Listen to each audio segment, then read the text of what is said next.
कल्पना कीजिए, एक ऐसा इंसान जिसने देश के लिए शिक्षा और पर्यावरण पर वर्षों तक काम किया, लेकिन वही व्यक्ति अपनी जान की बाजी लगाकर भूख हड़ताल पर बैठा है।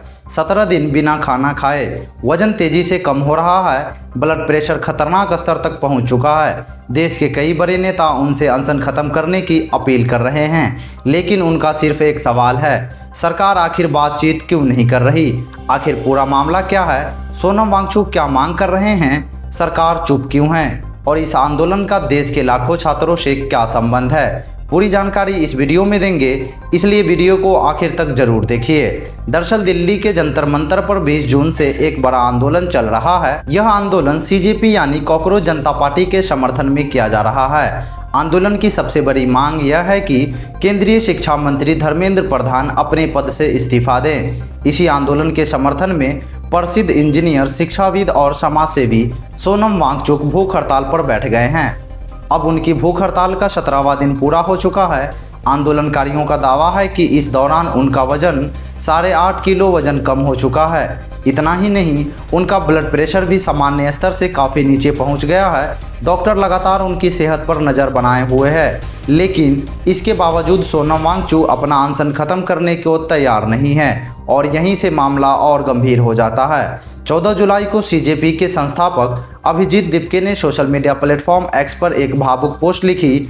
उन्होंने कहा कि भूख हड़ताल के 17वें दिन सोनम वांगचुक की मांसपेशियां भी कमज़ोर होने लगी है, उन्हें काफ़ी दर्द हो रहा है। अभिजीत दीपके ने कहा कि उन्होंने कई बार सोनम वांगचुक से अनशन खत्म करने की अपील की, लेकिन जवाब में सोनम वांगचुक ने सिर्फ इतना कहा, मुझसे अनशन खत्म करने के लिए मत कहिए, सरकार से पूछिए कि वह बातचीत क्यों नहीं कर रही। यानी उनकी सबसे बड़ी मांग सिर्फ यह है कि सरकार बातचीत शुरू करे, लेकिन सवाल यह है कि आखिर सरकार अब तक चुप क्यों है? यही सवाल अब पूरे आंदोलन का सबसे बड़ा मुद्दा बन चुका है। इस आंदोलन को कई बड़े राजनीतिक नेताओं का समर्थन भी मिलने लगा है। टीएमसी सांसद महुआ मोइत्रा ने सोशल मीडिया पर लिखा कि सोनम वांगचुक के इस संघर्ष ने देश के युवाओं को एकजुट कर दिया है। उन्होंने अपील की है कि आपकी जान देश के लिए बहुत जरूरी है, कृपया अनशन खत्म कीजिए और लड़ाई किसी दूसरे तरीके से जारी रखिए।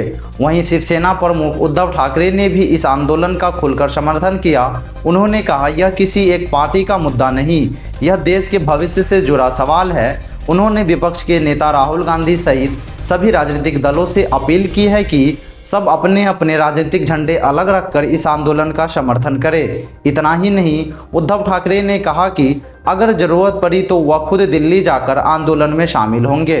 अब सवाल यह है कि क्या सिर्फ नेता ही इस आंदोलन का समर्थन कर रहे हैं? ऐसा नहीं। फिल्म 3 इडियट में चतुर रामलिंगम यानी साइलेंसर का किरदार निभाने वाले अभिनेता ओमी वैद्य भी सामने आए। उन्होंने एक वीडियो जारी किया, उसमें उन्होंने कहा कि वह नहीं चाहते कि फिल्म का प्रेरणा स्रोत रहे असली सोनम वांगचुक को कोई नुकसान पहुंचे। ओमी वैद्य ने बताया कि उनकी सोनम वांगचुक से मुलाकात हो चुकी है। वह बेहद सरल और समाज के लिए काम करने वाले इंसान हैं। उन्होंने लोगों से अपील की कि अगर आप उनकी मांगों से सहमत हैं तो सोशल मीडिया पर इस मुद्दे को उठाइए, अपने जनप्रतिनिधियों तक अपनी बात पहुंचाइए और बातचीत का रास्ता निकालने की कोशिश कीजिए। हालांकि इस आंदोलन को कुछ राजनीतिक नेताओं और सामाजिक कार्यकर्ताओं का भी समर्थन मिला है, लेकिन अब तक बॉलीवुड के ज़्यादातर बड़े सितारे और क्रिकेट जगत की बड़ी हस्तियां इस मुद्दे पर चुप नजर आ रहे हैं।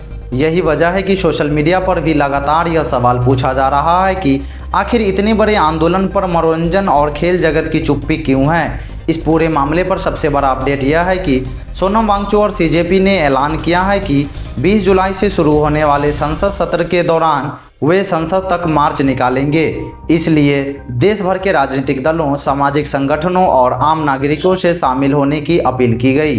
अब सबकी नज़र इस बात पर है, क्या सरकार आंदोलनकारियों से बातचीत शुरू करेगी या फिर संसद सत्र के दौरान यह आंदोलन और बड़ा रूप लेगी? आने वाले दिनों में यह मामला किस दिशा में जाएगा, इस पर पूरे देश की नज़र बनी हुई है। इस खबर पर आपकी क्या राय है? क्या सरकार को आंदोलनकारियों से बातचीत करनी चाहिए या इस मुद्दे का कोई दूसरा समाधान निकलना चाहिए? अपनी राय कमेंट बॉक्स में ज़रूर लिखिए। अगर आपको ऐसी ही सच्ची और आसान भाषा में देश की बड़ी खबरें देखनी पसंद है तो सच भारत को सब्सक्राइब करें, वीडियो को लाइक करें और शेयर करना बिल्कुल न भूलें। धन्यवाद। मिलते हैं अगली खबर के साथ। जय हिंद, जय भारत।